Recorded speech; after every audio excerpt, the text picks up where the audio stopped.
eggs, chocolate, Jesus dying. What's the most important bit of Easter? Probably the chocolate. You might find out, and I don't know about that, with Jim Jefferies. How you doing, everyone? Good to have you all here. Forrest's here, Jack's here, Kelly's here. And we have a guest who's going to be our expert that I know nothing about, but I just know your name's Eugene.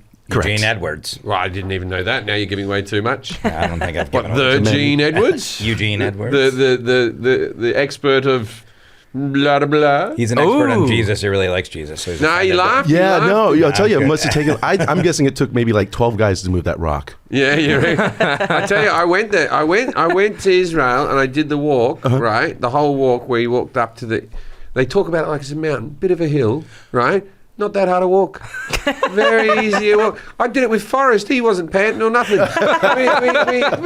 we walked up there. The first time I went, I don't think I've gone with you. I've never been. We went to Israel. I went with Adam Bloom. Yeah. Because you always ducked off to go see Jesus' things, and I've gone, I've seen it. Well, I don't need to go back. I still haven't been to Jerusalem. When I went there, I went there once by myself and once with Amos, and I went and saw where there's like, I don't know anything about religion, but he comes out of a cave and waves.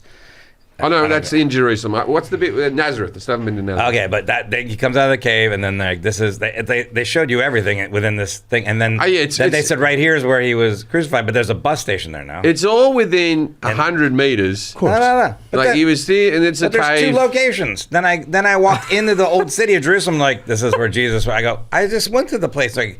Yeah, there's two spots. There's some controversy about where I was, and I go, "What a load of shit!" And they're writing everything down at the time. There's a rock that he laid on and bled out a bit. That's in the Church of the Holy Sepulchre. And then they ornated it. And I bought my Kate's mother, Hank's mother's mother. She's very religious. I bought her a little crucifix. I think it might have had an ivory Jesus. Like it was not. In the streets of Jerusalem. Yeah, and it was mother of pearl, that type of stuff. And I got a priest to rub it on the rock. That was the only time she liked me, that woman. was when I got her that. When you're walking up to that church, the Church of the Holy Sepulchre, the outside looks whatever. The inside's very ornate and really cool looking.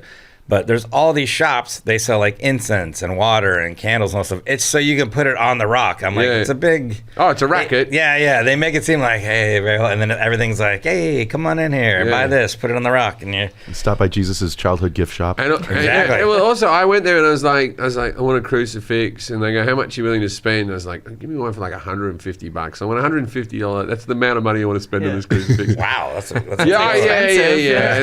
And they were like, oh yeah, we got something for you. And then they're like, this guy, just give him anything. Oh. They're like this, look at the inlay and the thing. And I was like, all right then. You should have got a full-size one for $150. The Wi-Fi doesn't work good in there, so a lot the you have to buy. Why did you have your Wi-Fi on you? No, because trying to send some emails. Not Wi-Fi, like your phone, the internet for your phone. And so when I bought a piece of jewelry for someone, like, oh, you don't buy it here, you got to buy it next door. It's like a whole thing where you're like, I don't know.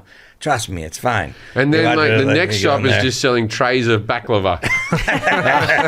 like big trays of it like that. Yeah. All right.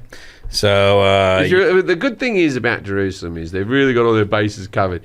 If you're a Jew, Muslim, or Christian, you're going to find something for you. If you're a Rastafarian, not good. I like our atheist cities, Vegas. Yeah. The good ones. What's another good atheist city? That's a good question. Yeah, I was going to say Nashville for fun, but Nashville's filled with Christians. Right, probably Los Angeles has to be. Yeah, I do well here. Yeah. New Orleans, I would say, but then they have a whole voodoo kind of thing going on. Yeah, they've got their own thing. They're not atheists. They've got their own. And very French Catholic as well. I don't know if there's an atheist city. Maybe Miami, I would say, but then there's Vegas. Mind you, I got married in a church in Vegas. Yeah. It didn't feel like I don't think that was a real church. I don't think that church has any services. I wonder if they don't pay taxes at the Little White Chapel. The Little White Chapel is doing 4 weddings at all times simultaneously. Of all different ilks. Yeah, 4. There's one with a drive-through. There's Elvis. There's a regular one. There's the bigger room, the smaller room, the medium room. There's the garden room. What room was yours? Main room. Were we in the main room? I think so. It wasn't the original room? yeah, we're in the original room, but that was small as well. Comedy store. And you walk in, they haven't even set up like just an iPod just attached. They have a cassette player. Yeah. And the lady presses play like that. Right there, like a boombox. Yeah, a little tiny boombox like this. Pulls it out, presses play, plays your song as your wife walks in. It's all about atmosphere. It's every little girl's dream. I could see like there's lots of tourists. I can spot an Australian. First of all, there wasn't a lot of people dressed traditionally like we were. Yeah, we there gave was like it a an go. emo wedding, then there was like all cowboy theme, and then there was everybody came with like a theme. There was a couple traditional, but there was an Australian group there. Yeah, and I could spot them because I know Australians. Just not even from their clothes, just from the expression on their face. Yeah, all Australian women sort of do this a lot. They're walking along. I thought it'd be bigger. They were doing that. I said that group of women over there's Australian. I was saying that to Forrest. He goes, "How do you know?" I go, "Wait till they walk by." But I will say, like leading up to it, it was you were kind of it was during COVID, but it was like you were kind of like it was kind of like, oh well, this is kind of funny that we're here. But once the ceremony started, for that brief period, it was still nice, though. The lady who did it did a banging job, and I'll tell you why, because she does them every 5 seconds. Yeah. She crushes it, yeah. We JJ smashed his head on the chandelier. Yeah, I own a pair of Elvis Presley's cufflinks, right, that I bought at auction, but it sounds more impressive than it is, because Elvis had thousands of costume cufflinks, like they were all over the place, so it wasn't that expensive. But I have these tacky sort of looking cufflinks that are a bit of a conversation starter because they were owned by Elvis. And the Elvis there, I was sitting out with him in the lobby, and I was like, "Hey, come over here." I got Elvis's cufflinks, and he was so over talking about Elvis. It was obviously something that he got into 20 years ago, and now he's like going, "I think I might have wasted my life." You are about a week away from Milan, Italy. Milan, we're coming to see you. Bring your finely made shoes and your thin pizzas, because I'm coming. Do you know what you're playing? The name of it? Close. Theater. Teatro Archimboldi Milano. Google that theatre. I'm gonna do you reckon this is a modern theatre that the Italians have slapped in, or it's an historical Gothic looking cool Italian theatre? What is it called again? Historical. Well, you're the one who has it in front of you. I know, but I just switched right over there. Archimboldi. All right, you guys talk about something else. No, that's all right. We can Why wait don't you for just you. copy and paste it? Yeah, it's Because- fucking hell, man. It's just, How old is he, Kelly? Are you new? yeah. Come on. All right, boomer. Got him. Got it looks kind of like it was built in like the 80s, maybe. I wanted it Like there's like these vending machines on front of I it. wanted it like an Italian theatre that looked like kids were molested in there by some Pope-like character. No, the whole neighborhood. The neighborhood looks kind of Russian. Is this Milan? This is Milan. It's the height of fashion. Yeah. But it's not the city. We're out in the suburbs probably with that theatre. I don't know. I don't know. It's not. I know it's not Rome. We're not going to Rome because the Colosseum was booked. I don't know anything. I don't know anything about Milan. That's inside, but that's like some production. Yeah. That'll be cool. It's gonna be great. All right, so let's get started That's the because inside. we have That's to we have to figure out what Eugene's here for. Stop rubbing that. No one else can see that. They can't see my hands.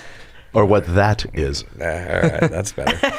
Well, we got to do some ads first. So before we do that, IDCat Podcast on Instagram. And patreon.com/. The Patreon's been a lot of fun. Yeah. Mate. A lot of fun. I have a podcast too called the Merman Podcast. You should listen to that. Jack and I have a podcast called The Unsolicited Podcast. And I have this one. Listen to this one too. Yeah, listen to this one too. The Merman and the Unsolicited is fine. I don't know why it has to be a competition. Just kidding. I listened to one of them and not Let's the other. move on. I'm not going to say which Ads, one. please. I don't think Please. you've ever listened to ours. Before a fight breaks out. Do some ads. You're upsetting Eugene. Today my wife was doing boxer size in the backyard, and Jack was in the living room, and I was in the cinema playing video games. And my wife comes in and goes, "Can you say hello to my trainer?" And I'm like, "What am I going to meet your trainer for?" What? So I came out and went, "Hello," and I shook his hand like this, right? And my wife, I said, "Why did I have to do that for?" And she goes, Oh, he thought that Jack was my husband. Oh, I see what happened there. Yeah. You wanted to rectify that. And then She's like, is this your husband? Oh, no, my husband's much older. it's hurtful to both of us. I know. Hit by friendly fire with that one. Yeah. We need to band together, man. Yeah, fuck her. I was telling her that me and you were married. She's the maid. All right, ready? Okay. Please welcome our guest, Eugene Edwards. G'day, Eugene Edwards. Now it's time to play. Yes, no. Yes, no. Yes, no. Judging a book by its cover. All right, Eugene Edwards is here. I can't judge Eugene's background. Eugene looks smart, but that might just be the glasses. I feel like you're in the entertainment business. Is this got to do with the entertainment business? Yes. All right. Is it plastic surgery? No. We already did plastic surgery. I know, but it's been a while. You got to touch it up. Yeah, exactly. You can't just leave it where it is. There's always updates and edits. I actually saw the guy who did my chin at one of my gigs, and I was like, "Hey, why is it getting?" Forrest, I met him. Why is it getting a bit dark? And he's like, "Take my number, I'll sort you out, Jim. No problem." So I might Comes to support you. Yeah, he comes to my gigs. I think he met me when he did the chin thing, and now he shows up with That's good. Anyway, so so it's about the entertainment business. Does it involve the movies? It does not. Oh, does it involve the theatre? No. Oh, is it interpretive dance? No. Oh, regular dance? No. That's all that there's in entertainment? There's nothing else? No, I haven't scratched the surface. He's just getting started. Power of elimination. He's calling it down, man. And it's not involved the movie. Is it involved television? No. Oh, I love television. Sorry. We could switch. I think you'll like this topic. I mean, you like this genre. Is it music? It is. Oh, I know about music. But It's not just music. Yeah. it's more specific than that. Is it about the rock and roll music that's corrupting the youth? Not specifically, no. Oh, Do you know that Eugene knows Jack? right. That's a hint. We're glad you were sitting for that. It's a hint, though. It's a hint, though. That doesn't mean he's involved in the music industry. No. But it's a hint. Eugene, Jack has a relationship with Eugene. Oh, is it about Coca-Cola's sponsorship of music? Because they don't. That's more a Pepsi thing. Yeah, that's more of a Pepsi thing. It involves What Jack. does Jack do in music? Jack's in a parody / real country band called the Doohickeys. Well, yeah. And Thanks for the plug. Yeah. Yeah, way to go. One of his bandmates sitting over there. Yeah, I know. Okay. Yeah. So he's not in the band. I've seen the band. What does he do? Eugene's not in the band. What does he do? Sings averagely and plays guitar slightly better. Okay, you hit one of them. One of them you got. Is it about singing? No. Is it about guitars? Yes. That's about the rock and roll music that's corrupting the youth. Just guitar. We're talking about guitar. All right. Guitar and guitar. Okay, when's the guitar invented? Who was the thing? When was the first person to have an electric guitar? All right, I'm down. Let's do it. All right. Eugene Edwards attended the Berklee College of Music and won the California Chapter Country Music Awards Guitarist of the Year. He's composed the score for short films and documentaries, was part of K-Earth 101 morning show for 7 years, and works as a spokesperson for Fender Guitar, and for the past 11 years has been the lead guitarist for country music legend Dwight Yoakam. Dwight Yoakam? Yeah, he currently hosts the music podcast, The Know-It-All Hour, and will host the upcoming streaming show, Two Guys with Guitars. You can find him on IG and Twitter at Eugene Edwards 25 and Facebook Eugene Edwards. Is it Eugene E. Edwards on Twitter? And Oh, no, there's an extra E. Sorry about that. okay, no, it's just Eugene Edwards. Correction. Okay, yeah. Nice Let's take catch. that out of there. The Two Guys with Guitars, that's going to be coming out where? That'll be on YouTube. My partner Dylan Caligiuri and I, we just take questions about just how to play, about the actual guitars themselves, just kind of and everything. It's kind of a two-man show. We were doing a live stream show for Fender for a few years. It was a lot of fun, very successful. That's been kind of curtailed, so we decided to just kind of carry it over to another format. Oh, and yeah, how do you know Jack? We met at the Desert 5 spot a few months ago. And but I scheduled a lesson with you, and then we had just happened to meet. Oh, that's right. I forgot about that. Yeah, I do. I teach privately on Zoom. And so he had booked a lesson, but then just a few days later, we were in the same place at the same time. Because I saw him play with Dwight Yoakam. I was like, who is this guy? He's insane. I would love to. I couldn't figure out who he was, and I saw a Fender video he was in. I was like, there he is. Eugene's amazing. It was fate.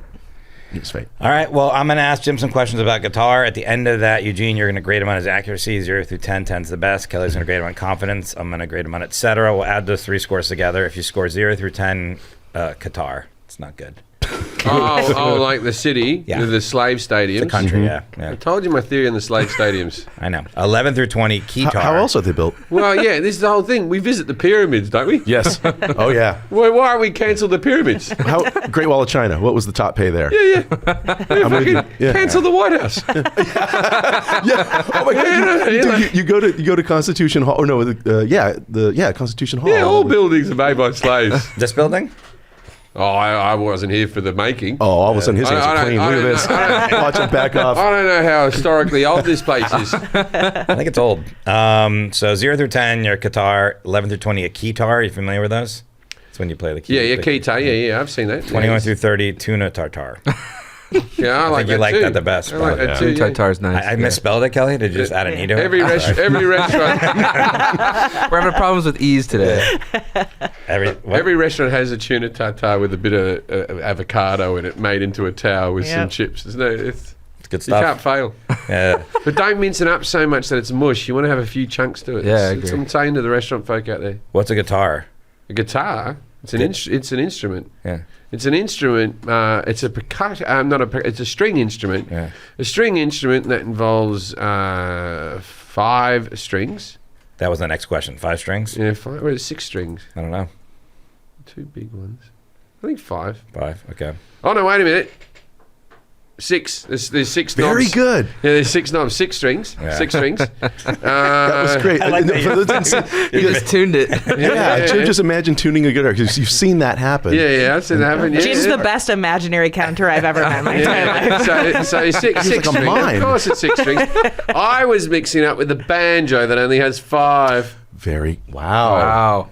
What about Give him a bass 10 and bass call it a guitar? day. Yeah, we're done. 4? Yeah. What Anyway, about a ukulele? I don't. No one plays that. Good answer. I think the ukulele's 4 or 5. 5. I don't think it's I don't 6. remember. I used to own one. It's 4. 4. And so it's a string instrument that Yeah. it works mostly through using chords, but you can use individual notes in it. The vibration of the string, the shortening of the string makes the note higher. The lengthening of the string makes the note lower. What are different types of guitars? We have electric guitars. We're going through all of them. Bass guitars, Hey, just basic. electric guitar, bass guitar, acoustic guitar. you Okay. know, ukulele. What part of the guitar affects the sound? Well, it all affects the sound. Forrest. What makes the sound? How does the sound get transmitted to you? the vibration of the string? Okay. How do you set up a guitar? What do you mean? How do you set up a guitar? You buy it from the shop and off you go. You have to tune it. Is the one thing, and that's you learn how to do that by putting a finger there and go ding ding ding ding, trying to move the next note. Bum bum bum bum. Do you know the And- notes of all the strings? The strings that you're tuning? No, but I'm musical enough that if I have one string, I can play like a little sort of. I can play a sequence. You own a guitar, don't you?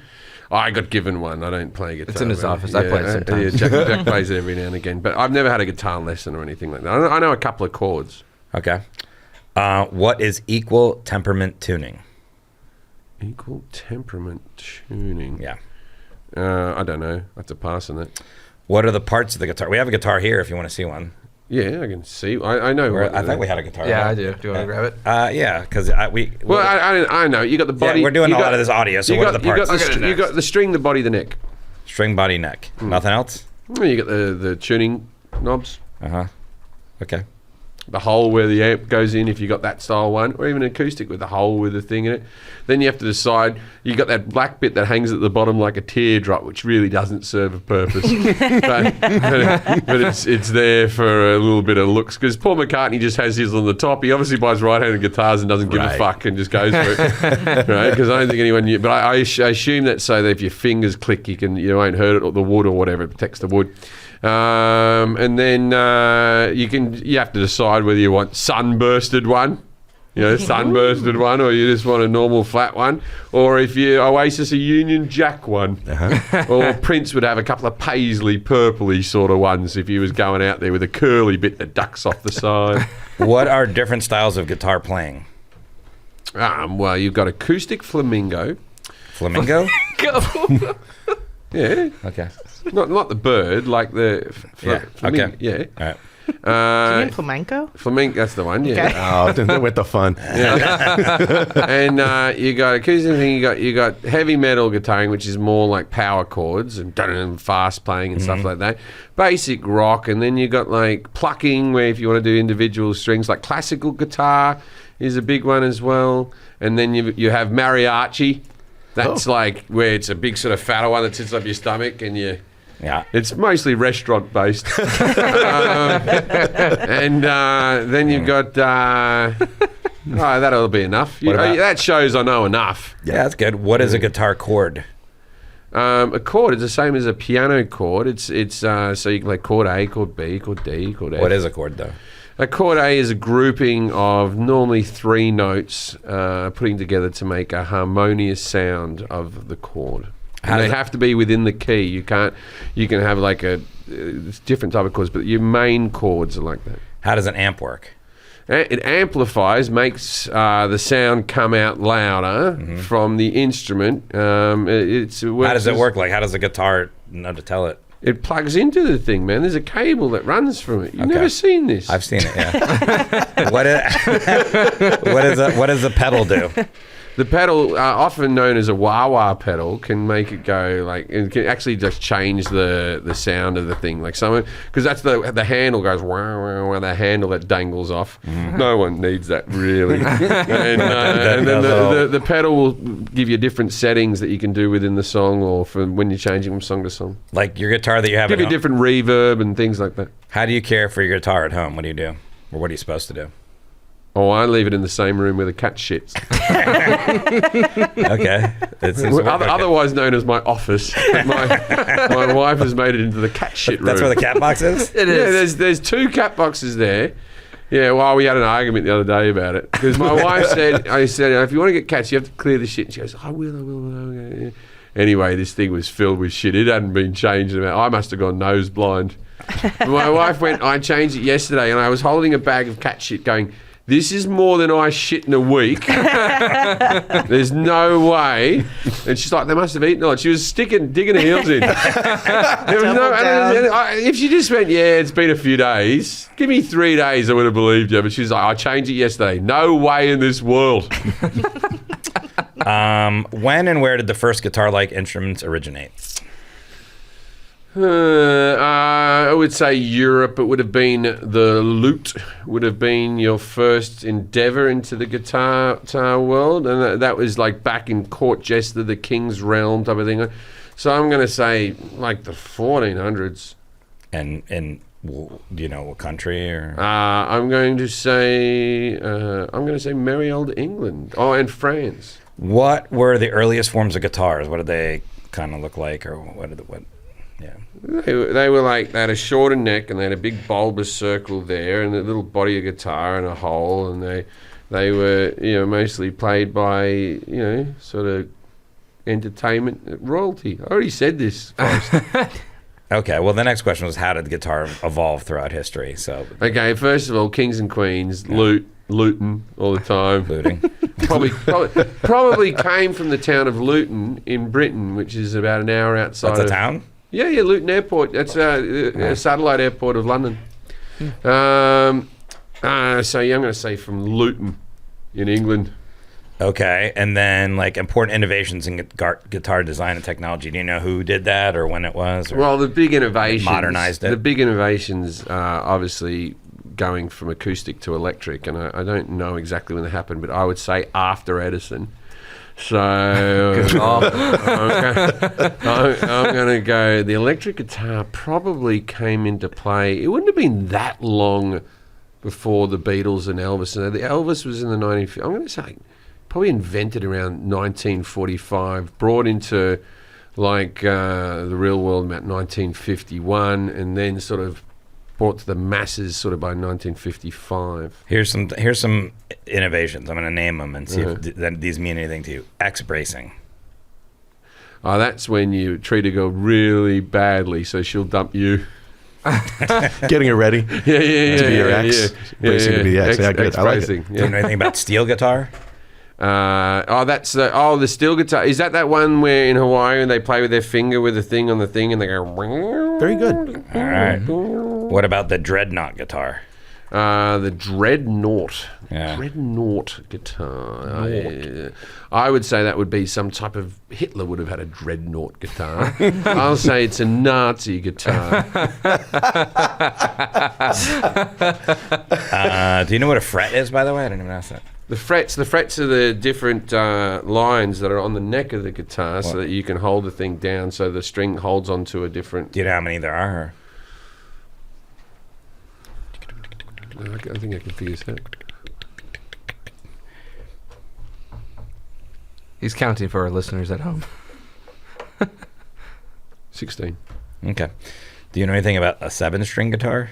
Just reading about it. I know that there's guitars that are 10-string, 6-string, 12-string guitars where they double up on all the strings, and I believe that helps something. A 7-string guitar, I don't really, and I never understood the guitar with like the 3 necks and all that type of stuff. I think that's a bit of wank. I don't know if that really the works. 1, 2, 3, and yeah. That was a big thing in the you own one of 80s. those, Where you're Eugene? like, I do not have a Double neck? No, I do not have a double neck Yeah. guitar. I've seen a triple neck. You know why?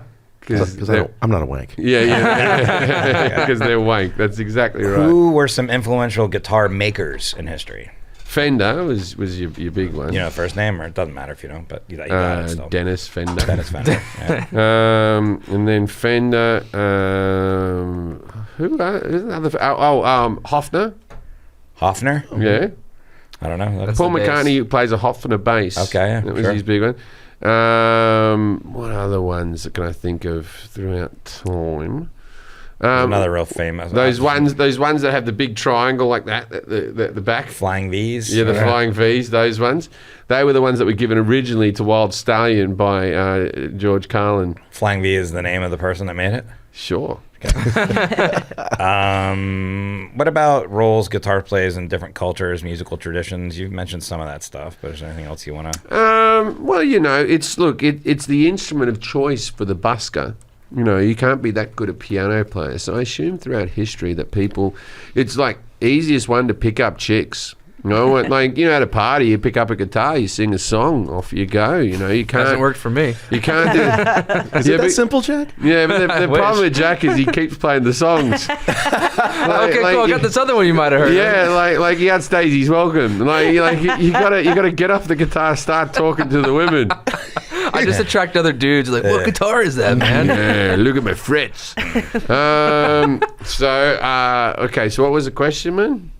I was just talking about like different cultures, like if you had any. Yeah, I believe it wasn't always. Yeah, I'm trying to think like if Mozart used guitars or anything like that or anything. I think he was still violins and all that type of stuff. I would say it was just pick up chicks culturally. And then in pop music, like when did guitars start influencing pop music? How did that come about? Okay, so I would say if we're calling early rock pop. Pop, pop, popular music. Yeah, okay, so I would say, so Bill Haley let's go back to the original sort of, it has to be even earlier than what I said with the electric guitar because Buddy Holly and the Crickets were before or simultaneous, like a little bit before Elvis. And he used electric guitar. He just used, I think, a bass and him playing electric guitar and a drummer, like it was, the Green Day model. That would have been sort of the very start. Buddy Holly and the Crickets. So I'm going to say 1950. Okay. And then what about like Western music, country Western? Country Western music. Yeah. Well, this is the thing. Waylon Jennings was one of the Crickets. Really? Yeah. Oh, wow. He played bass, yeah. Waylon Jennings, actually, he was the one who lost the coin toss with Richie Valens and was meant to be on the plane. And he said to him, I hope your plane fucking crashes as they leave. And he carried that around. Maybe he didn't put the fucking in. I don't know. But there was something that just... It was pretty cold that night. He probably did say that. But, so he was one of the Crickets, yeah. So it would have gone straight into country and Western, very similar time to that of rock and roll, maybe 5 years later, but nothing too substantial. How about name some famous guitarists throughout history? Jimi Hendrix was a popular one. Yeah. But like there's plenty of people who play guitar. You could say. Yeah, I'm talking about like. You could say like George Harrison was a famous guitarist, but he's not like a one of those. I don't think he's associated with guitar playing. We've had one as a guest on the podcast. But you could say George Harrison. I think it's fine. He plays guitar. Yeah. I mean, Slash is obviously a popular one throughout. What'd you say, Kelly? We've had one on our podcast. We had one on our podcast. What's his name from Toto? What's his name? Toto. Steve Lukather. Steve Lukather. Here we go. Yeah, but there's bigger ones than that. He's not like Jimi Hendrix. Is he? Like, he might be, but he's not like seen as this Jimi Hendrix-like character. Jimi Hendrix is a big one. But I think the whole thing with Jimi Hendrix and Slash is part of it's got to do with the look. Sure. Mm-hmm. The look really makes you go, oh, that person. Because I know people who say that Mark Knopfler, greatest guitarist they've ever seen, or something like that. He's great, I think. Yeah, I think he might be, but he doesn't have the cool look. He's just wearing a bandana. A very famous one died about a year ago. Maybe it was a year and a half ago. The guy who sings Feliz Navidad. Yeah, he's huge. Yeah, he is. He's blind. That's not who guy. I was talking about, but yeah, sure. Jose Feliciano, it's great. He did the Doors' "Light My Fire." He covered it. Jose Feliciano. Yeah. And Ed Sullivan, always the master of tasteful introductions. After Jose performed, he said, I can't do impersonations, but he said, Jose Feliciano, blind and Puerto Rican. and then Jose went, I'm Puerto Rican? Really big show. Talking about hobbled this part. I'm trying to think of other The guy that died, he was in a big band like 2 years ago. I think he died. They're from here. It doesn't matter. Yeah, Pete Townsend. Yeah, you're doing great. Eric Clapton. There's another one. Yeah. What about this? What are some famous guitars in history? The actual guitars. Was your last question. What do you mean, like famous, like visually? Like they're famous because a person played them and made them famous. Some of them had names. You've already mentioned one of them. Oh, earlier. okay. So BB King had Lucille. Very good. Yeah. Yeah. That's probably the most famous one. That's the most famous. So BB King had Lucille. I saw an interview with him why it was named Lucille too. Oh, okay. That was going to be part of the. Yeah, by all means, you say it. Yeah, because I'll forget. Well, those. I'm going to give you the Hofner in here because you already said it earlier. Yeah, Paul McCartney's Hofner bass. Yeah. Famous guitars. There's someone famous that did play a double neck one. Slash played a Fender, I believe. There's one that is named the title of the episode that we did this week. Do you see it for us? Penguins? No? Oh, yeah, there is. Oh, I didn't know that was the name of his guitar. No, but the Gretsch company had a penguin model, oddly enough, in the 50s. But the guy who I was trying to get, he died maybe a year and a half ago. He had a guitar that he named it because he made it himself. The Creature. Oh, okay. So one of the famous ones is Brian May from Queen had a guitar that was made out of the fireplace that his father built with him, and he still uses it. And he still uses a 5-pence piece to strum with. He never used a pick. He still uses the same guitar. All right, I think that's good. I think we'll go. We'll have a conversation about all this stuff here. So It was Frankenstein, by the way. Yeah. Yeah, Eddie Van Halen. Eddie Van Halen. That was the one. Eddie Van Halen. I don't know about Eddie Van Halen. I'm not Eddie Van. Yeah, there's a lot of good guitar players. May I add one more on the famous guitar? Sure, yeah. So Willie Nelson's famous acoustic guitar is known as Trigger. And it's significant because it's a nylon string guitar. You don't want to mispronounce that in the South. No, very carefully. Yeah. And he uses a pick, which you're not supposed to on a nylon string guitar. It does not have a pick guard. That's that teardrop plastic I'm talking about. So take a look at Willie Nelson's guitar Trigger, and you'll see why pick guard is kind of essential. Yeah, but he's had it for that's fucking why it's 90 years. Yeah. Oh, wow. He's had it. Yeah, but some people have guitars for years. Oh, yeah, it's like... Wow. Yeah, this thing's beat the hell. I've played Trigger, and it's a very special guitar. It's kind of a wonder that it's still. I mean, once a year it goes back to the Martin factory in Nazareth, Pennsylvania, another Nazareth. It's because they have to treat the top just so it doesn't completely. It's trashed. Yeah, I've seen it before. I've seen him playing this now before, and everyone's signed their Looks name better up. than Pete Townsend's guitars. How did Jim do on his knowledge of guitars, Eugene? With accuracy, I have to say you were a hard 8. All right. Nice. Yeah, hard 8. I was very, very impressed with. I liked how you formulated your answers, your process of elimination. You clearly have a lot of practice at this. Oh, yes. But we'll fill I in the bullshit my blanks way with through life. Hey man, it's working so far. How do you do in confidence? I'm going to give him a 7. Yeah, Hard that's pretty 7. good. He was 15. hard. All And right. it was a 7. I'll give you 7. Tuna tartare. Yay. Did you like it? Wow. You know, just because. So we can just start going through them. Like, what is a guitar? A guitar, it's a stringed musical instrument, as you said. It has a fretted fingerboard. You mentioned that. It typically with incurved sides, that kind of very womanly shape, if you will. 6 or 12 strings, played by either you just plucking with your fingers or using a pick or a plectrum, as they call it in England, and that's about it. And the curved sides are just so you can put it on your leg, right? That's exactly right. That's exactly. And so you can whack a boob. You have a boob in here. There's a lot of literature about this. They think that maybe that shape starts taking form in Spain, and mostly and also Portuguese sailors who probably needed the shape of a woman to accompany them on a boat. There's some theories that there's a reason why they went with that. Yeah.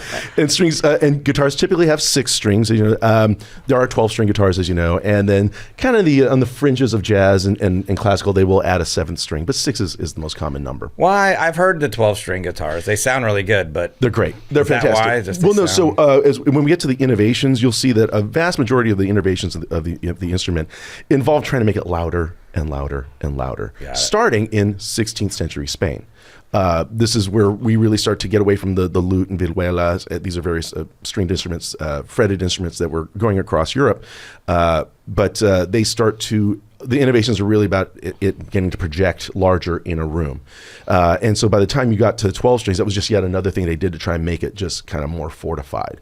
So, and then different types of guitars. I figure electric, bass, and acoustic. That's it. I mean, it really, really falls into that. In fact, we have this great word, a retronym. Do you know what a retronym is? No, I don't know what a mononym is. A retronym is when we have to go back and rename something because of the invention or innovation of a new thing. Oh, like when we renamed World War One. The perfect retronym. Wait, we did? Perfect World War One. It was the Great War. What they didn't call it World War One. Like, wait for the sequel. Yeah, there's more coming. I'm sorry. They weren't expecting a second one. Yeah, they did Great War first. They called it the Great War, and then the World War II came around and went, this one's even bigger. The Greater War. We're great. So therefore, an acoustic guitar is a retronym. Right. It was just a guitar. Mm-hmm. Then the electric guitar gets mentioned. We got to call that thing something. So the parts of the guitar that affect the sound, the strings mostly, because either they're steel or they're now nylon. Of course, centuries ago they would have been sheep gut was usually used because you could stretch it really tight. It was we got away from that. And then also the pickups. If it's an electric guitar, the pickups are the main. The pickups. That wasn't. No, usually those are coiled magnets that are. Picking up the vibration of the string as you hit it, and it's transferring that vibration via. Who's credited with inventing it? A man by the name of Duchamp, and he worked for the Rickenbacker company. And Rickenbacker, there's one. That's very German. Tom Petty played that one, right? Yeah, I didn't know that was named after a guy. Rickenbacker's named after a guy as well. Harrison had a Rickenbacker as well. Very much so. Yeah, a lot of famous players use Rickenbackers. Great guitars. That's a person as well, Rickenbacker? Yeah, and but the 1937 is when they first put a pickup on a guitar and get it to work, but it took years for that to kind of the next few years to again just to make this thing louder. At that point in the 30s, guitars being used a lot in big bands, and usually it's a rhythm instrument. So you're hearing that chunk chunk chunk chunk chunk that sort of, and the horns are going and everyone's blasting, and they're just louder and say, hey, take a solo, guitar player. I'm playing. I can't hear. It can't be heard. So trying to figure out a way to make it louder. And they had gone to an arch top at one point, inspired by cellos and violins, hoping that would project the sound. The X bracing that you mentioned earlier, that was by Frank Martin and Harry Hunt. Some of those early guitars had the little cuts into them. You're gonna like this one. Florentines or whatever.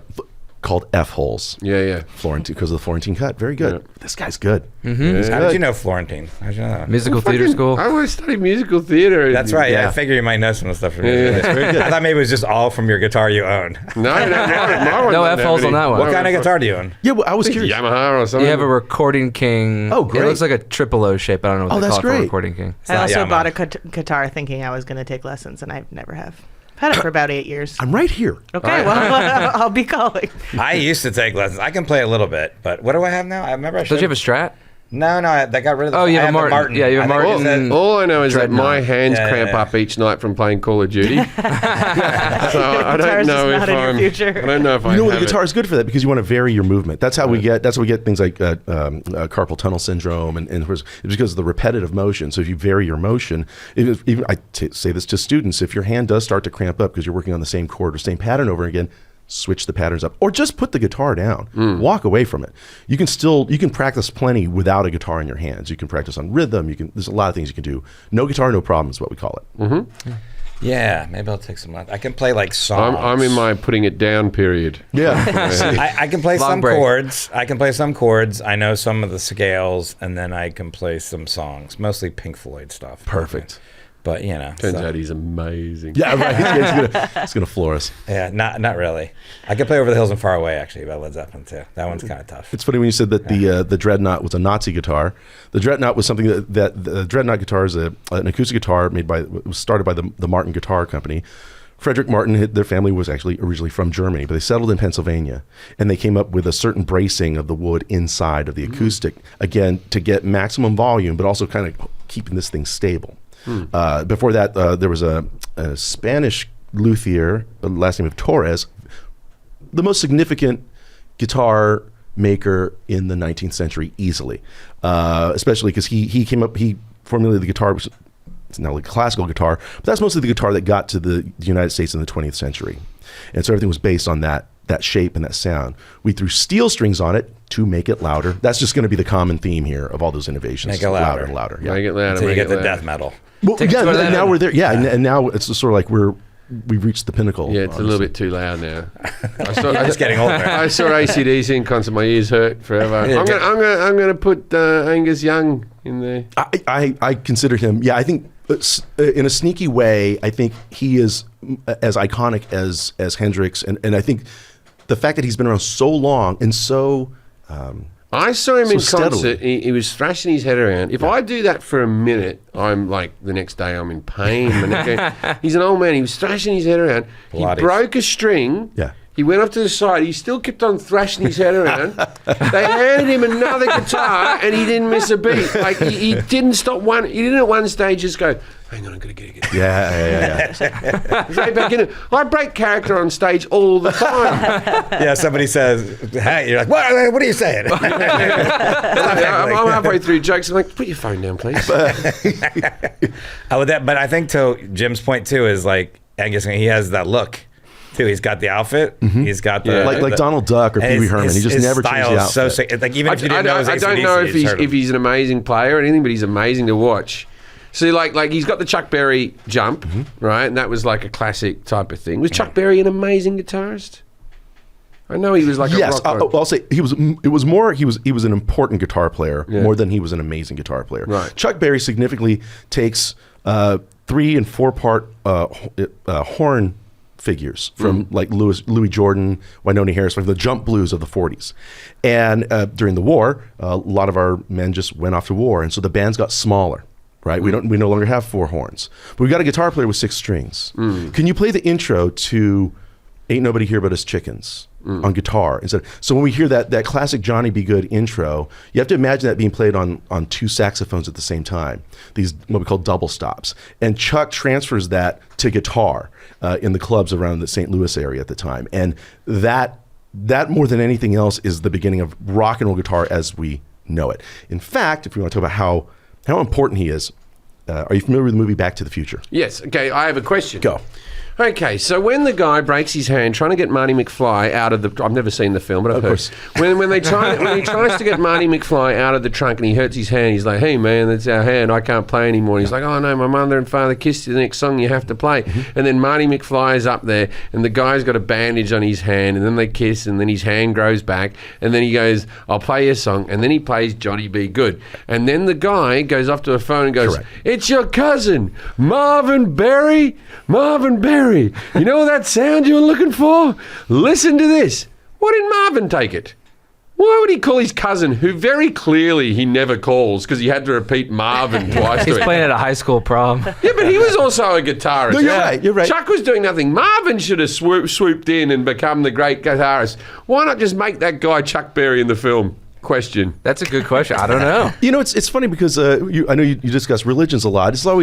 It's the one guy that goes to take a nap somewhere, and he comes back and says, "Turns out I'm the chosen one." Yeah. But in this one case, Marvin's not the chosen one. He comes back from the inspiration, the inspirational moment, and says, "It's you, Chuck. It's my Yeah. cousin, everybody." That's Yeah. kind of a weird. Yeah, I never thought about that. Yeah, No, yeah. there's a thing about that. But why does he play Johnny B. Good? Because it just stands as this most iconic. It's just like this big moment, and we're kind of contrasting that with like Eddie Van Halen in 1985, the style he's playing when he's in the present. When he goes back, and by the way, it's an anachronism because that particular guitar, that particular Gibson guitar that he's using in that scene at the prom, is the type that Chuck Berry used, but it wasn't Gibson, put that down. Gibson, right? But it wasn't made in 1955. It was produced 2 or 3 years later, so that guitar would not have been available on November 5th. And that was the part of the film that you thought wasn't realistic? That was the part that bothered me. He's a guitar player. That he would stick out the same way. Yeah. That, and I don't believe the Irish ever made a car, the DeLorean. I still don't buy that. Well, it's the Northern Irish. They're a different bunch. Okay. They made 2 things: the Titanic and the DeLorean. Both great successes. Crushed it. Jim says you just buy a guitar. They have a museum in Belfast for the Titanic. Oh, they're very proud of it. This is where we made it. Come and see where we made the boat. Come and walk around. It was the finest boat. To be fair, not everybody died. No, not everyone. Yeah, so the lifeboats. But it ruined the environment a little bit. We had one less iceberg. Yeah, we just did an episode on penguins. Yeah, a couple of penguins went down.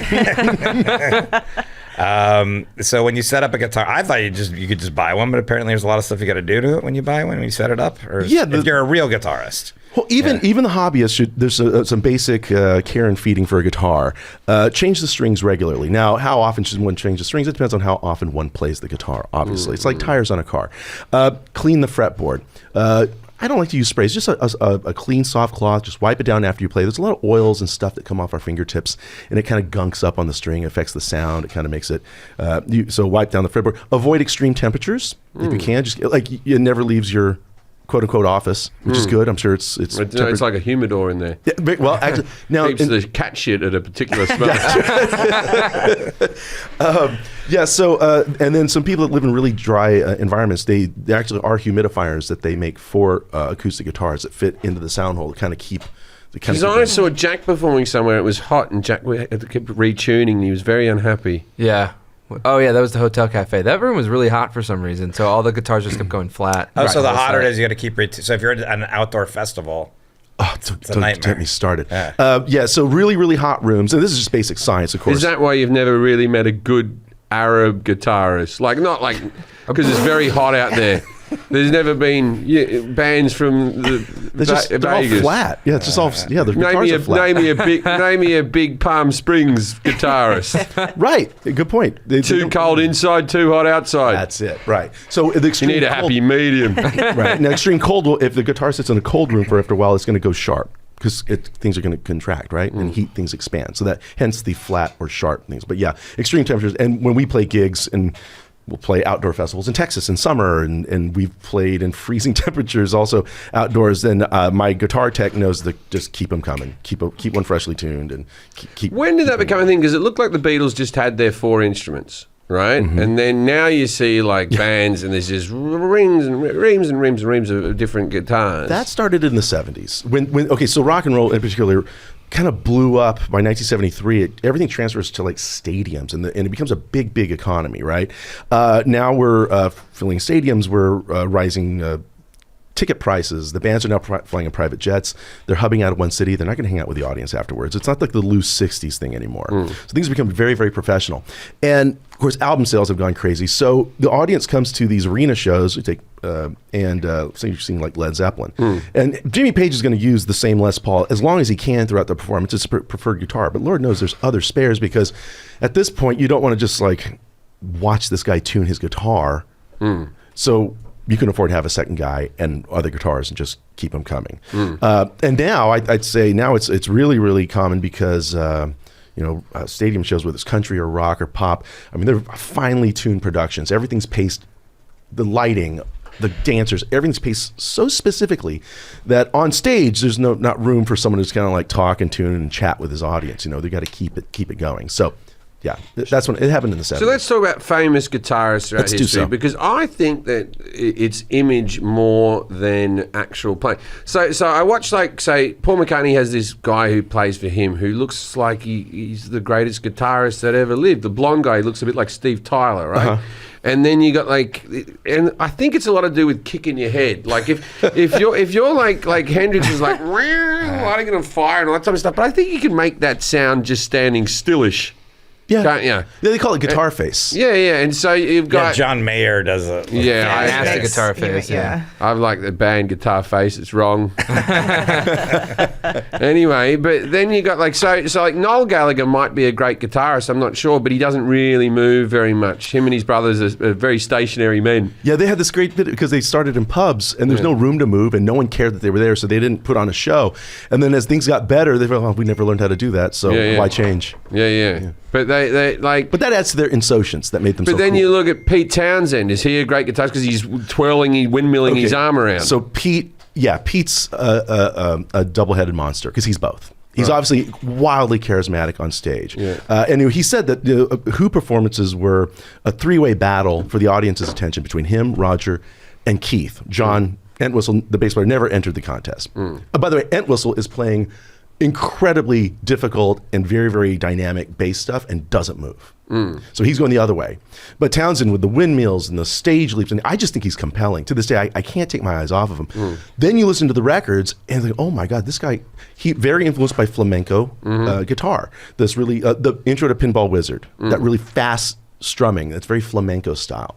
And then he can play in that hard rock, that kind of blues influenced hard rock vein. I think the guitar solo on Eminence Front is really, really tasty. Who are your top 10 guitarists? Oh, okay, we will go certainly. So my number one is I don't know, he's relatively obscure. A guy named Peter Green, and he was a British blues guitar player, and he was the original founding member of Fleetwood Mac. Okay. And he wrote Black Magic Woman that Santana then covered.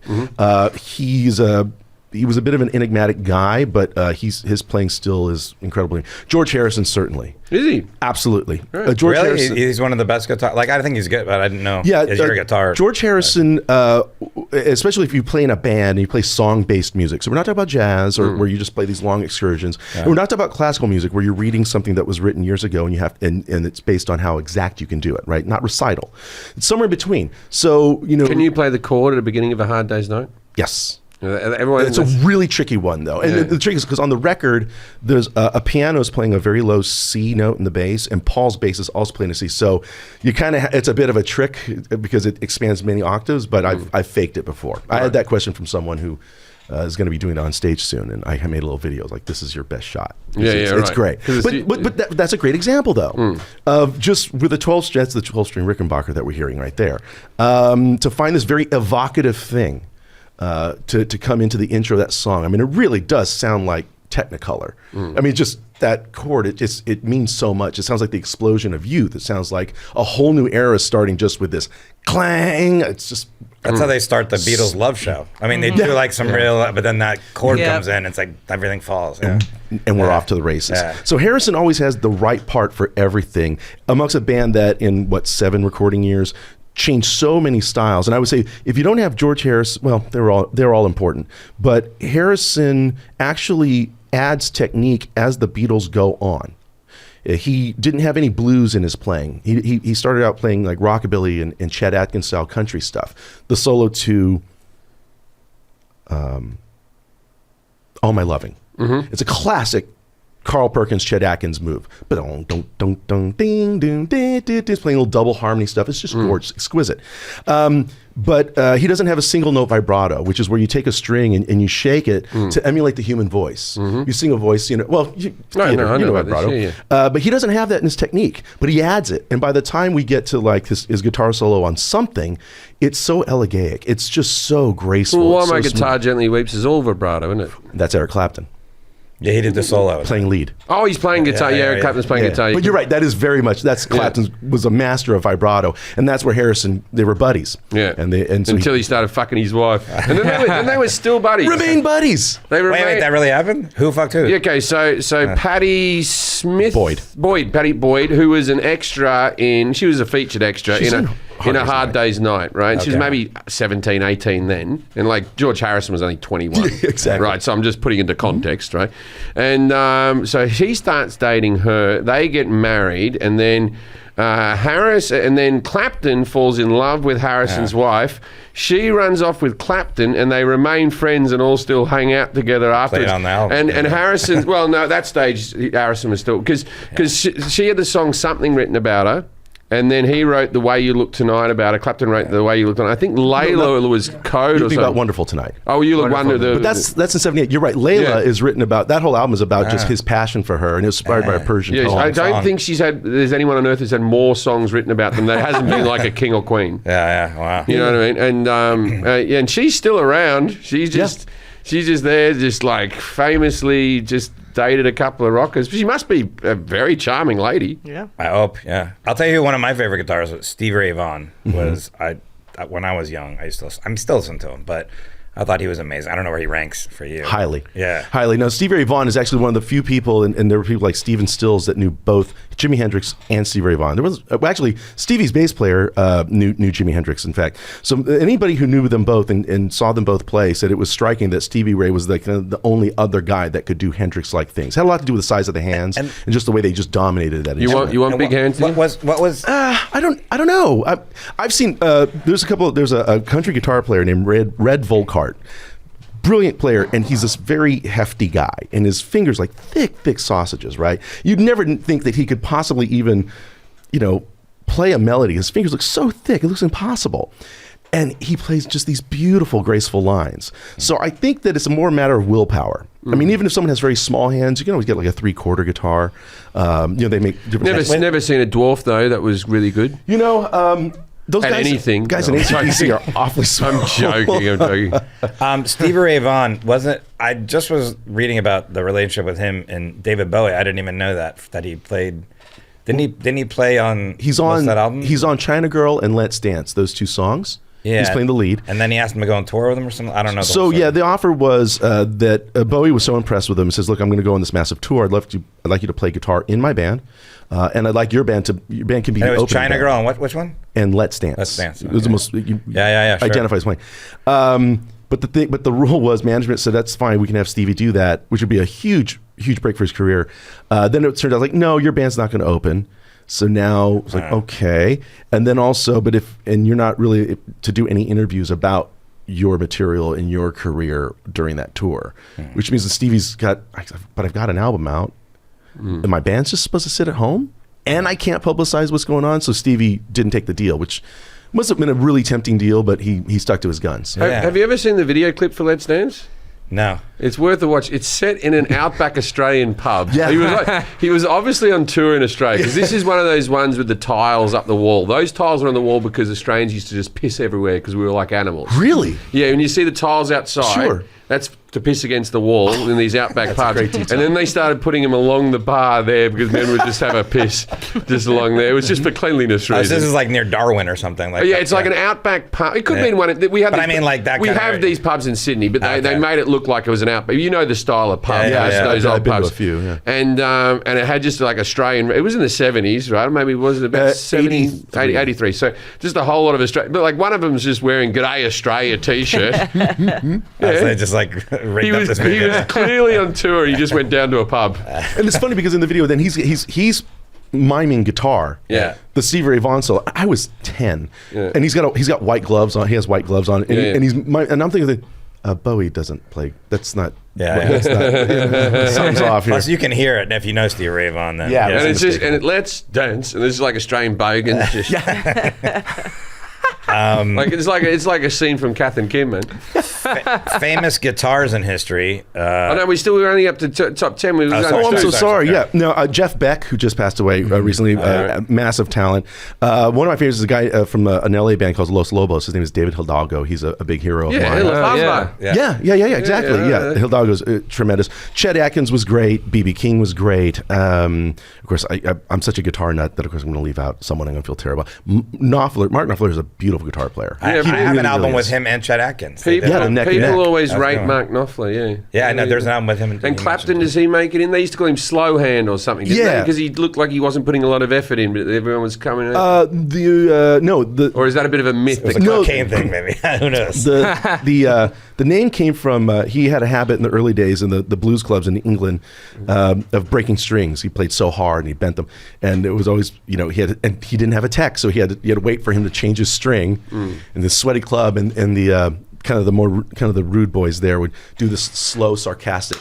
Yeah. Clap. That's the British for you. So he had that nickname for a while, but then they called him God. Yeah. That won't go to your head. And Does Keith Richards rate? He does. A blues guitarist, isn't he? Well, he ranks because of his ability to write a riff. Now, his guitar in the late '60s, he picks up an open tuning. He gets it from a guitar player named Ry Cooder, and it's tuned to an open chord. Okay, and he takes the low E string off. So it's just a 5-string guitar. And as Keith says, his style at that point became 5 strings, 3 fingers, 1 asshole. And so when we hear like the riffs to Brown Sugar and Start Me Up, and that's kind of that classic Stone style riff. It starts with him. It's Stones. It's kind of a combination of Chuck Berry and blues and slide players, and he's able to synthesize a lot of different parts of roots music, all kind of into his one style. Who was a better guitarist, Lennon or McCartney? Oh, Paul. Yeah, I think Paul. I mean, because you never hear anything like as intricate as like Blackbird coming out of Lennon. Well, there is Julia, Right, which is a very particular picking pattern that Donovan taught him when they were in India. So when John put his mind to it, he could play very, very well. And in the early records, John's very important. His rhythm playing is actually very, very important. The rhythm, the way he holds down that rhythm, he's very, very steady. But as things progress, frankly, at the same time, John, he gets a little less interested in being a Beatle, doesn't he? Yeah. I mean, he's not really pouring himself into it, not at the level of Paul, who's, working on his piano Paul's still technique. interested in being a Beatle. like how much money you need, man? Take a month off. I've never seen anyone work harder. Yeah. Because I went and saw Paul McCartney in concert, and I've seen him many, many times. One time I saw him, and there was about, 800 people, or maybe 600 people there in a very small venue in New York. And it was on Valentine's Day, and we were snowed into New York, and we couldn't get out. So we stayed. I'd done my gig, and we stayed in New York, and we saw Paul McCartney go, and we cancelled my show because we couldn't get out because of the snow. And it was because it was, the 40th or 50th anniversary of SNL was the next night. Okay. Right? So Paul McCartney had a night off in New York and still did a concert for 400 people maybe. Yeah. And you're like, what are you doing, man? He stays alive. And then the next day on SNL, his voice was a bit ripped up, and you're like, what, you wanted to hang out with David Spade and stuff? What happened? Famous guitars in history. He said B.B. King, Lucille. That was one. There was Eddie Van Halen, Frankenstein. I mean, You're right. And Jimmy Page famously played that double neck Gibson on stage, the wank guitar. Yeah. Now that had some function to it because they had recorded the song "Stairway to Heaven," which he used. They could go up octaves or something, was it? Was it higher notes? Or so "Stairway to Heaven" starts on a 6-string acoustic guitar. Then we hear a 12-string electric guitar. Then it goes to a 6-string electric guitar. Right. In those 3 phases of the song. So how do you pull that off live? Just change it as you go along. But he was able to I don't have a motorcycle strapped to me car. So I think people, and in fact, speaking of McCartney, in the song "Rock Show" by Wings, he says, "What's that man moving across the stage? It looks a lot like the one used by Jimmy Page. It looks like a relic from a different age." Right. So he's referencing that double neck guitar. But you mentioned Paul's Hofner violin bass. So now Hofner is kind of the budget brand in Germany at the time. So it was, but even if you're a budget brand, if one of your model instruments lands in the right hands, it ends up on Ed Sullivan in 1964. The rest is it's a cool history. looking one though. It's a nice looking one. It's brown and everything. It's got a nice look to it. Yeah, that tobacco burst, I think they call that. And they talked about Paul being on that side of the stage. If you looked at the Beatles at that time, their stage setup, there's almost this imaginary arc you could see from Paul's the headstock of Paul's bass, which is far stage right, and then the far stage left is the end of John's guitar, his Rickenbacker, and so they kind of had this symmetry to their stage. Every other band full of right-handed players, everything's pointed towards stage left, right? So there's kind of this, I don't know how else to put it, but I mean, in theatrical terms, there was this. No, it was visually, aesthetically pleasing. Exactly. all right, cool. And then what else we haven't? Did you want to demonstrate any different playing styles? We don't have a lot of time. Yeah, we've got Because there's another one coming. Yeah, I know. Sorry, we're up against it. So I need money first too. Yeah. I know what it was. Some influential guitar makers in history, and then we'll do some dinner party. We already done those. We did Rickenbacker, Yeah, but Hofner, Fender, Gibson. Martin. I guess. Oh, see, you didn't name Gibson at the time. No, but you were you've there. said it several times. I know about Gibson. But you were on it there. I say, Antonio Torres from Spain, 19th century. Christian Frederick Martin for sure. Oh, so wait Was a it minute. that company? So what country did it come from? Because I said London or France. It was the answer's officially Spain, 1600s. Right. The Spaniards. Although you were holistically correct in that it's sturdy, it's portable. You said loot a lot, which I think was good. And the loot actually, so no, you're right there with that. So it comes from those. I mean, they make a case that the first evidence of a guitar-like instrument was ancient Egypt. I mean, there's always some, probably a gourd. So the aliens brought one it down, string, did ding, ding, ding, ding. Right. So the course of strings change, things develop. But yeah, you certainly had the minstrels of the medieval period. They're playing lutes and those things. So that thing's around. The guitar, as we now know it, though, that development really comes out of Spain, 1600s. But then most significantly 19th century Spain with Antonio Torres. But then Gibson and Orville Gibson. Oddly enough, Orville Gibson didn't own the company. He was one of the guys who worked there. It was just some businessmen owned the company, but he was so important to developing those instruments that they named it after him. He was on salary. The guy that owned the company was wow. called Shitbag. I got a name. Yeah. I think we touched on all of them. You're such a fast, which in a good way, Eugene. Fast you talk talker. fast enough that I was like, we covered a lot of stuff because you're like going through and stuff. Let's do the dinner party facts now, and then if you have time, maybe. But I don't think we're going to play us out. Okay. Yeah. Let's do the guitar styles too. Okay, great. We have All time? right, Okay. let's do Two dinner. guitar styles, man. Let's do the dinner party fact first while I sit here, and then we'll do that. So this is the part of the show, dinner party facts. We ask our guest to give us an interesting or obscure fact, or one or two, about the subject. Well, here's the one. First, we already went over this one, but the Gibson ES-345 model guitar that Marty McFly plays in Back to the Future wasn't released until 3 years later. Of course, as you know, what was the date of that dance, though? Oh, it was the Enchantment Under the Sea dance. It was 1955. May I don't remember. 28th? November 5th. November. I know that film. You know it now. I know that because it's my daughter's birthday, and it was also the date that I first saw my first concert. So, the most expensive guitar ever sold is current. You want to take a guess? Yeah, to have him take a guess. Would it be at auction? It would be some famous person's guitar. Correct. I would say it's probably John Lennon's guitar. There was one that sold at auction, a Beatles guitar, for a lot of money fairly recently, like in the last decade.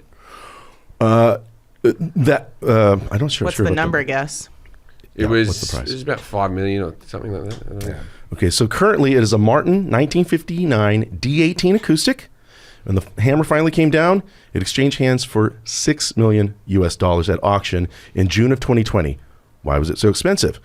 It was previously owned by none other than Nirvana frontman Kurt Cobain, and it's the guitar he played at the Unplugged appearance. So it's the last guitar he played. I know that auction because they were also selling, was Julian's was doing it, Yeah. they were also selling the cardigan that he wore. when That's, he the, was- la- when he was Really? that's the playing. last performance. Yeah. That's And, right. and I That's think awesome. maybe that was when I bought the Elvis cufflinks. That was all in the same. Really? Okay. Yeah. Italian. Gotta get I got in the there auction, I got the somehow. auction, the Elvis cufflinks for like $1,400. Like not cheap, but Yeah, not like not bad. stupidly priced. You know I don't what think mean? that guy keeps his guitar near the cat shit though. That's Yeah. It was a show off if he did.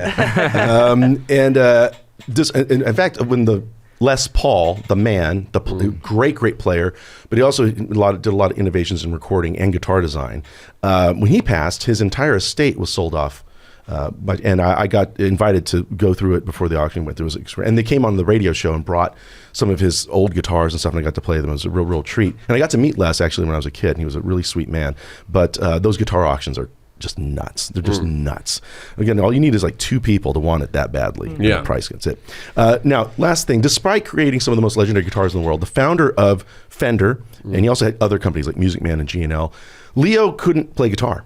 He was a radio repairman originally. And so he kind of relied on having players around, guys that were playing clubs and stuff, to come in and tell him what's what. I knew some people that used to come in there and says, yeah, he'd never even bothered to learn. So although he had some experience with piano, he played a little bit of saxophone. The legendary inventor allegedly didn't even know how to tune the guitar. He just wasn't. He was more interested in electronics and the wood parts of it. So as a result of his inexperience, though, he brought musicians in. It's probably it's no coincidence why that guitar took off so quickly when it. Where the word Stratocaster come from? Well, that was actually a marketing thing because that guitar they Like developed in Stradivarius. and also just the stratosphere, the space race was like there was this kind of this because the reason the Telecaster was the first one he made, and that was because of television. That sort of. In fact, he originally called it the Broadcaster, but it still sounds good. Telecaster, Stratocaster still sounds more modern. They sound just as words. But the Broadcaster. But then another company That's what had I meant, some drums, and they said, well, we'll call it something else. So it's always just kind of marketing. There's just really marketing things of the time. There you go. What were you saying, Aaron? We're gonna listen to the guitar. The guitar styles. Oh, we have time? Yeah. Okay, Yeah, cool. yeah, let's do it. Yeah, if we have time Sure. for a little bit of guitar, that'd be great. And Andy, can you grab the guitar hidden behind you? just as Haley from the Doohickeys is here, but and she's just been put to work. a reminder gonna too, work as while a we're tech. doing Behind the this. couch. Yeah. Yeah, just a reminder. Eugene Edwards, our guest, has a podcast. Obviously, he knows a lot, and he's great to listen to. The Know It All Hour. That's on all platforms, I'm assuming. It's if they just go to my socials, that'll take them there to the Socials are. That's the opposite of our podcast. We know I know. nothing. I thought it was ironic. What's funny was before, like 2 days before Jack hit me up about this. You got to fix that. I'll tell you, in the guitar You like that industry, sound right there? they got it. Like that's the equivalent of the modem going quick. Like Jack make does. nicer plugs. Jack doesn't have one, but they do make nicer plugs. I use them on stage. So the tip of this, there's a little button. So when you engage it or disengage it, it mutes the signal. Most people use a wireless one now. They still use corded. Most people do use wireless. I'm still on cables on my gig because I switch guitars so often. We just probably don't have enough radio packs to follow. I love watching people who can really play guitar. But imagine if he starts playing now and he's like mentally challenged. like he just talks a big game and he's like, this is a chord. Talking about it. Yeah, talking about it. Now a chord is actually 2 or more notes. Oh, I said 3. Well, in a piano you do technically 2 or more. 2 or more, and after that you're. So in the different styles, of course, here's with a guitar pick, and we hear the strumming. Or you. There's your hard note. You hit it with a pick like this. So you get this this strumming kind of like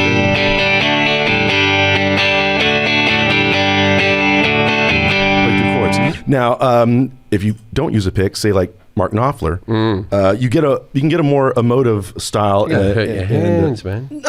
After time, you kind of get used to it. So you.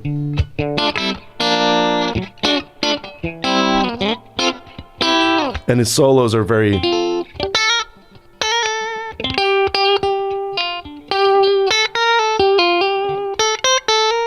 So that's where his sound comes from not using a pick. Huh? His style is very much based on the fact that he doesn't use a pick. So, and you're able to get under the string and really snap it like a rubber band. That's a real common Mark Knopfler trait there. Oh, he has his own sound, doesn't he? Oh, very, very As soon unique. as you did it, that's Mark. Yeah, you kind of know. Yeah, and that's a mark when we talk about the great players. That's one of the ways we might want to adjudicate that, right? If I do this.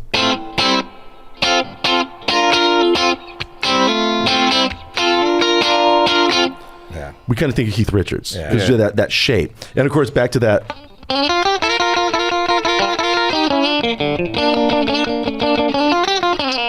And notice I was playing 2 notes usually at the time. That's Chuck Berry emulating like 2 horns playing together. And then back to the Harrison thing, though. Just always had this really melodic. We can sing George Harrison solos or parts. Can you give us a Hard Day Night chord? Yeah, there you go. But wait, sorry. Oh, yeah, that's it. But it doesn't look like he's doing that much with his fingers. No, well, you kind of use a combination of the open strings and the fretted ones to kind of get. One of my favorite players who use a great combination of open strings and closed would be James Honeyman Scott, the first guitar player for the Pretenders. And he had these great. Sounds like a 12-string. Right. Really, really It's clever crazy that how way. you can make them all sound so different. Yeah, and this is a Stratocaster guitar, which when Leo's has 3 different pickups. So if I use this one that's closer to the bridge, you get a real snappy. If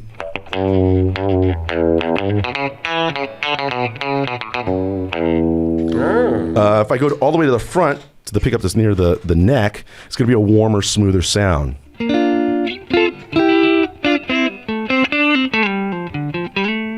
There's one in the middle that kind of strikes the middle, if you will.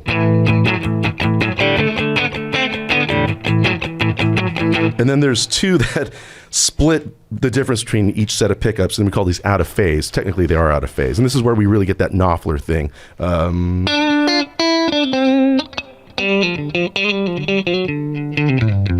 Stevie Ray Vaughan would use those quite a bit, too. Can we yell out impersonations and see how you go? Sure. Let's see. Well, actually, I've run out of all the things I can play at this point. So No. Anything by Dwight Yoakam. Then I'd be cheating, right? Let's see. Here's a country guy. I know Jack will notice this one here.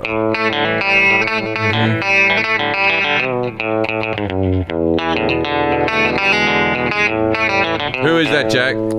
Don Rich. And he played guitar for whom? Buck Owens. Very good.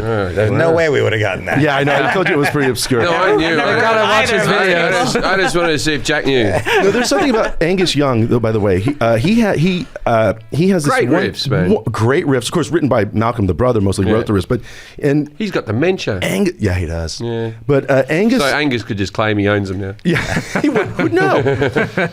Angus has this technique from the blues tradition that's actually hard to pull off, and he's an ace at it. He'll bend a string up a whole step, and then once he reaches his desired pitch, then he adds a vibrato to it, and it's very, very vocal. So, right, it's not until he reaches, which is very much what the voice does to sustain that.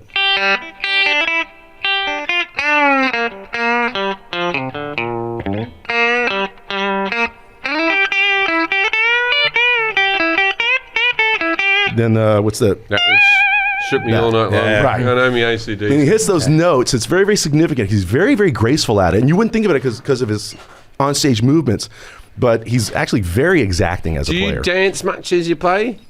I find Yeah. it impressive. Like when Well, he moves a lot. you're a mover I move a lot. and yeah. a shaker. I'm a mover. Yeah. Yeah. I'm about a mover, as they say. So let's see. Jimi Here's Hendrix. another- That's his thing. Well, yeah. So Hendrix had this really one of my favorite things that he would do. He borrowed from the R&B tradition with these little fills and things in between his chords.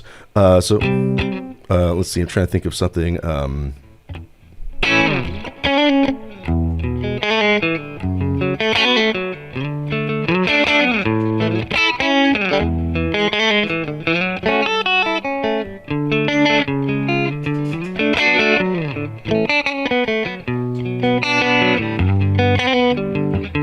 All those little jumps and stuff that he's able to sneak in there.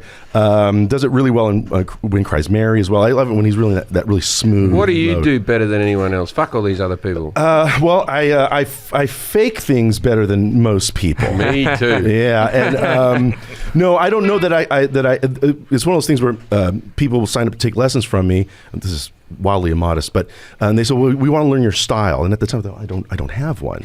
But then someone pointed out to me, all of your bad habits. Everyone else thinks that's your style, right? So I'm always thinking, I tend to do this too much or I do that too much, and at some point you realize that's your style. Like I tend to end a lot of my phrases, not to get too jargony about it, but when I end on a major third, I tend to kind of wiggle it a bit, mostly because when I was younger, my guitars wouldn't stay in tune, and so honestly,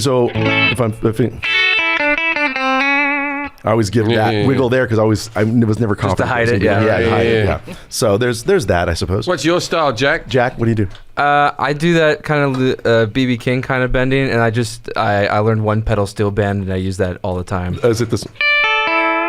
Yeah, pretty much that. It doesn't work on a Stratocaster. In fact, it doesn't work on a Stratocaster. No, not as It's well. Yeah, the but I pitch got pitch. it. I heard it. Yeah, I'm just saying that's the doohickeys all day. Right. In fact, that's why Leo put this here. In the early days, was for country western players to emulate a steel. So usually you have it pressed down. The bar, the bend. The whammy bar. Oh, yeah. Well, I've never used it like that. Sounds very Hawaiian-y. I want to go to a luau. Well, like to emulate the steel. Yeah. That's how you get it I going. love that. That sort of thing. Well, great. I like Hawaiian music. When I'm in Hawaii, I just listen to the Hawaiian music channels.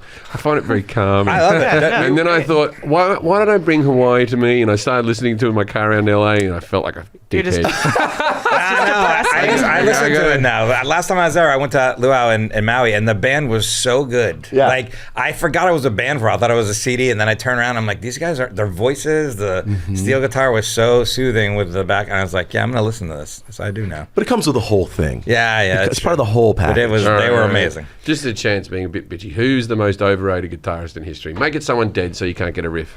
Oh no, this is not a bad. Overrated. There you go. He was all right.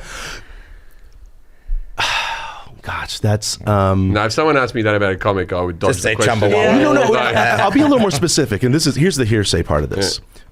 Everyone a while back, it went viral again when Prince sat in with Tom Petty. Oh, that was at the Hall of Fame. Right. Yeah, For- induction. He played my guitar. Correct. He was awesome in that, right? Fantastic. Yeah. That's not the most impressive Prince guitar playing. And there was nothing. It's fantastic, but it's basic blues rock moves. Right. Yeah. It's played with tons of fire and energy. He does a lot of the finesse. The guitar faces. Yeah. I'm really Yeah, impressed his by- guitar face all day. He made the guitar look like it was part of his body. Absolutely. And as did Hendrix, as did Stevie Ray Vaughan. It's an extension of you. And there's something very, very compelling about that. But I can think of many other.